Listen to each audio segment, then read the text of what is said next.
Salut les makers, j'espère que vous vous portez bien. Alors on se retrouve ici dans la troisième vidéo, on va dire, qui tourne autour de la sublimation. Et comme je l'avais expliqué dans la toute première vidéo, eh bien il me manquait pas mal de matériel pour pouvoir utiliser par exemple la presse à mug. On va pouvoir du coup dans celle-ci s'y intéresser un petit peu plus. Mais j'ai quand même acheté d'autres petites choses à sublimer que je vous présenterai vite fait dans cette vidéo. Du coup, on va faire un petit tour rapide de ce que j'ai acheté en plus, qui est principalement cette imprimante. Alors j'ai opté pour une EcoTank 2860, je pense que j'ai pris. Alors pourquoi j'ai choisi cette machine-là? Tout simplement parce que en faisant pas mal de recherches, c'était une des machines qui ressortait le plus souvent dans les imprimantes utilisées pour la sublimation. Et puis, bon, au niveau du prix, elle était pas très cher, je l'ai payé 200 €. J'ai ensuite évidemment dû acheter de l'encre, elle est déjà chargée, une vingtaine d'euros pour les 4. Je m'attendais vraiment à quelque chose de beaucoup plus cher, mais en fait non, pas du tout. Et il faut évidemment savoir que du coup, cette machine, elle va être dédiée, consacrée et utilisée uniquement pour la sublimation, étant donné qu'on ne peut pas changer l'encre comme on veut. On est sur des réservoirs, on n'est pas sur des cartouches. Une petite boîte de mug de chez Cricut. J'ai vraiment cherché pour aller au plus vite pour pouvoir la tester parce qu'évidemment, j'étais quand même un petit peu frustré avec la première vidéo de ne pas vous montrer plus et surtout moi personnellement de ne pas pouvoir jouer un petit peu plus avec tout ça. J'ai racheté quelques t-shirts. Je me suis acheté des coques de téléphone qu'on peut trouver pour pas mal de modèles. Moi ici j'ai pris pour le mien, c'est des modèles pour le S22 Ultra. J'ai pris des microfibres, j'ai pris des petites sacoches, j'ai pris des grands sacs. Et donc moi ce que je vous propose dans cette vidéo, c'est de voir un petit peu ce que ça donne. Vous avez pu déjà voir dans la vidéo avec Lightburn comment je pouvais découper mes images prévu pour les mugs et c'est par là qu'on va commencer. Bienvenue du coup dans cet atelier de création et je vais essayer au passage pendant que je fais mes petits tests de répondre aux petites questions que j'ai eues sur la première vidéo de présentation de la Megpo. Donc je vais m'attaquer évidemment par les mugs. J'ai imprimé plein d'images, plein de projets. Je sais pas si je vais pouvoir tout vous montrer dans la vidéo, mais en tout cas à la fin vous verrez tout ce que j'ai pu réaliser grâce aux machines. J'ai pris toutes mes notes avec moi et on va pouvoir commencer tout ça. Alors pour commencer, la sublimation, c'est quoi? Alors la sublimation, c'est tout simplement la possibilité de transférer une image sur un objet comme ici, ça sera le mug, ou alors, comme je vous ai montré dans la première vidéo, sur du tissu. Alors pour faire ça, on va utiliser une encre spéciale qui est faite pour la sublimation, qui, sous l'effet de la chaleur, va se transformer en gaz et ainsi venir s'incruster du coup soit dans les objets ou les t-shirts qu'on va réaliser. Donc ici, dans mon cas, dans mon premier cas, ça sera dans mon mug. Vous voyez à quel point c'est magique, ça se fait tout seul très rapidement. Le plus compliqué étant d'aligner évidemment nos dessins. Je vais peut-être en remettre un petit bout entre les deux, même si c'est pas très utile à ce niveau-là, je crois. Et au moins, c'est plaqué. Et donc, je vais allumer la machine et la préparer pour les mugs. Alors, au niveau des réglages de la machine, les mugs sont, je trouve, ce qu'il y a de plus facile à retenir. La température doit être à 180 et le temps à 180 aussi. Ça fait énormément de bip. Voilà, celle-ci chauffe. Petit conseil que j'ai pu repérer, c'est au niveau de la presse. C'est tout simplement mettre un mug à l'intérieur que vous n'allez pas sublimer évidemment, mais au moins comme ça vous avez une machine qui va chauffer selon le matériau qu'il y a dedans. Là elle a fait une petite chute, je ne sais pas si j'ai eu l'occasion de le montrer. Donc comme ça avec un mug à l'intérieur elle va chauffer normalement. Vous voyez qu'elle a du mal à remonter et au moins comme ça vous êtes sûr que quand vous allez faire vos mugs à vous, vous n'allez pas lui donner un trop gros choc thermique et ça va permettre à la machine de chauffer plus facilement et d'avoir évidemment un meilleur résultat. Alors petit détail qui va certainement en intéresser plus d'un au niveau de la consommation. Alors attention, je ne parle que de la presse à mug car évidemment celle-ci ne chauffe pas du tout. Et à ce sujet, comme je l'ai vu, n'oubliez pas que quand vous branchez la presse à mug ici sur le côté de l'écran, il faut évidemment débrancher à l'arrière le câble qui va à celle-ci. Sinon, vous allez péter les scores au niveau consommation et en plus de ça, vous allez complètement fausser l'écran. Mais ici, au niveau de la consommation du mug, pendant la chauffe, elle monte à 322 watts et le maintien de la température tourne entre 120 et 240 watts. Donc ça va, à ce niveau-là, c'est pas énorme. Mais retenez bien 320 watts pour la chauffe, car quand je repasserai sur la grande presse, vous allez voir, c'est pas du tout la même chose. Maintenant que c'est fait, on va pouvoir retirer donc le mug qui est à l'intérieur et je prépare déjà près de moi le mug, un des premiers mugs que je vais placer à l'intérieur. Tant que c'est froid, ça va, il n'y a pas de souci. On va le placer bien au milieu, le plus droit possible.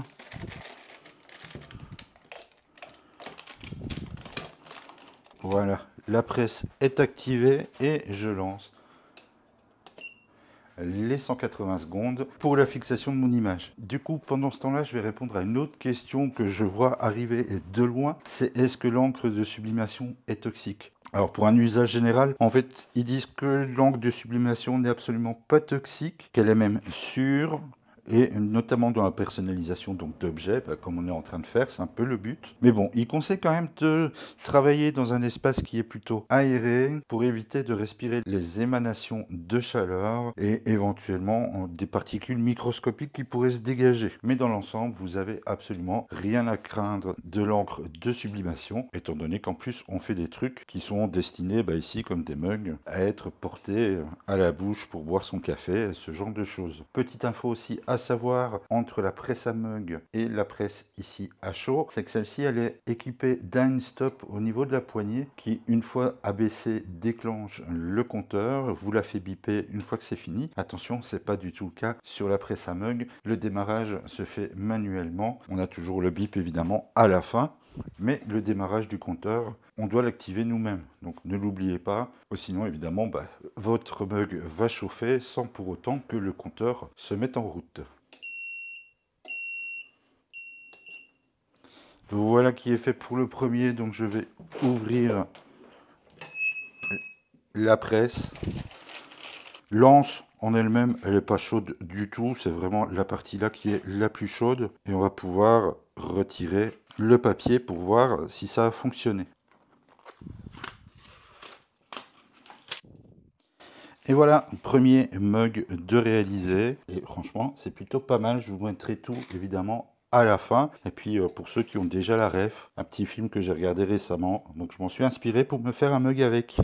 Voilà, j'ai lancé le deuxième que j'avais prévu de faire pour cette vidéo. Et histoire de continuer, du coup, dans les explications, comment ça marche en vrai entre l'encre et, par exemple, ici, le mug. Une fois qu'on a notre image qui est donc imprimé sur du papier à sublimation avec de l'encre à sublimation, qu'on l'a placé donc évidemment sur notre objet, sinon ça ne fonctionne pas, et bien grâce à la chaleur, on va transformer ce qu'ils appellent l'état solide de l'encre, donc le dessin sur le papier, à un état gazeux.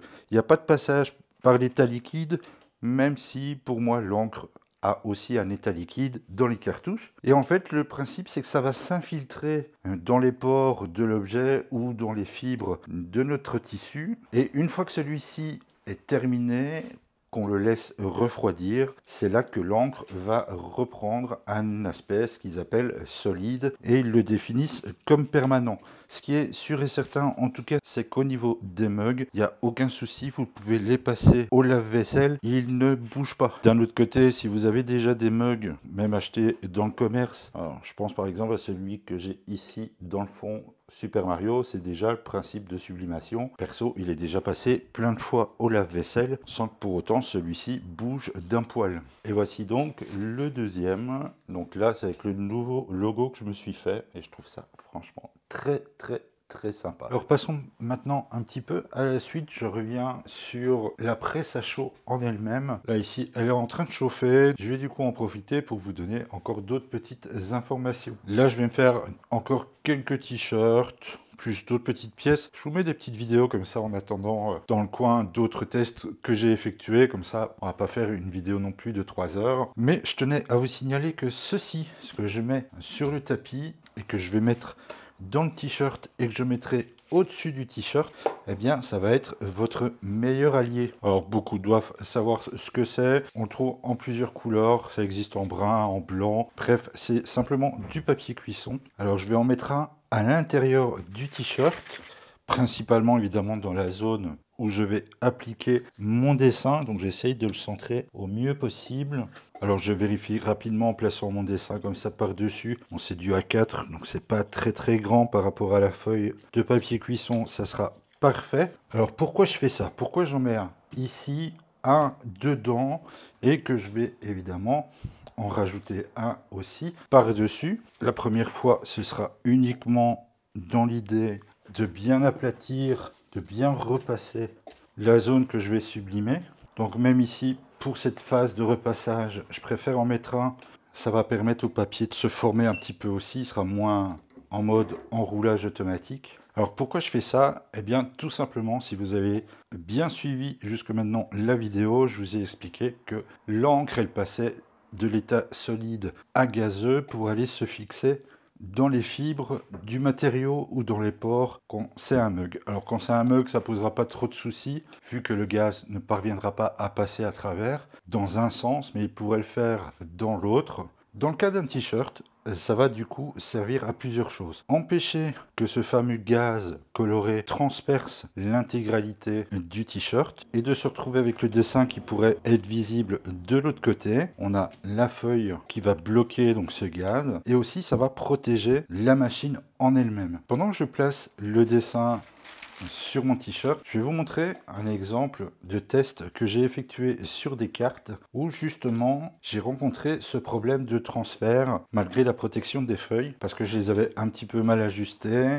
et puis que j'étais en plein test et on peut remarquer que du coup j'ai des lignes noires qui sont apparues sur les cartes, des lignes noires totalement indésirables. Et même sur, je vous mets ça en photo, le papier cuisson, on peut remarquer que celui-ci a quand même pris un petit peu de couleur. Donc imaginez ce que ça pourrait donner si vous ne protégez pas vos tapis ou même le revêtement de la presse et que l'encre vienne s'incruster dessus. Ce qui va se passer, c'est que la prochaine fois que vous allez utiliser votre presse, si vous n'avez pas protégé le revêtement, vous risquez de repropager de l'encre d'un ancien projet sur votre tout nouveau projet et évidemment le rater entièrement. Voilà, donc là je suis bon, je vais pouvoir presser mon t-shirt. Alors au niveau des matériaux maintenant, il faut savoir aussi une chose, c'est que ça ne marche pas évidemment sur tout. Il y a vraiment une catégorie d'objets qui sont prévus pour la sublimation. Par exemple au niveau des t-shirts, il faut un maximum de polyester dans la composition du t-shirt.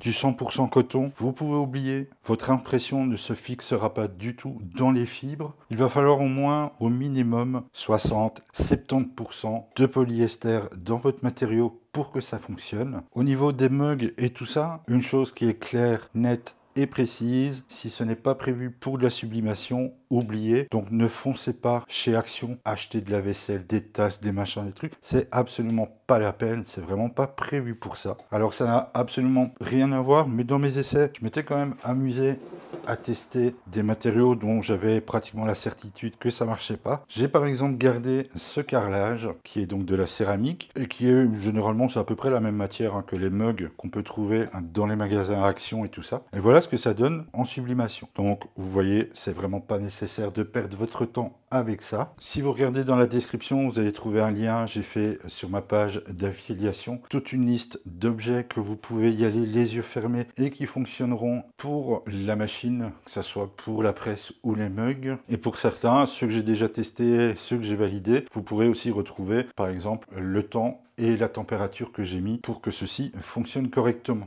Alors faites attention aussi, quand vous faites cette partie-là, de le repasser, laissez-le légèrement refroidir aussi avant de placer votre dessin, même si il n'a pas la température de la presse, ça reste quand même relativement chaud et le temps de faire votre placement, vous pourriez risquer de déclencher le principe de transfert et de tacher évidemment votre t-shirt. Donc laissez-le quelques minutes qui refroidissent un peu, généralement ça va très vite. Me voilà reparti pour 60 secondes pour pour le t-shirt. Du coup, pour conclure, au niveau des informations de la sublimation, il y a vraiment moyen de faire beaucoup de choses. C'est plutôt simple à réaliser. J'espère que vous avez pu le constater à travers cette vidéo. Sachez juste que le simple fait d'acheter ce kit ne suffira pas, évidemment, à vous lancer dans la sublimation. Il va vraiment falloir penser à tous les achats qu'il y a à faire à côté. Si vous n'avez par exemple pas d'imprimante comme moi, l'encre, le papier, tous les supports que vous aimeriez tester, je dirais tout simplement, si vous voulez vous lancer par exemple avec ce pack qui est à un peu moins de 200 €,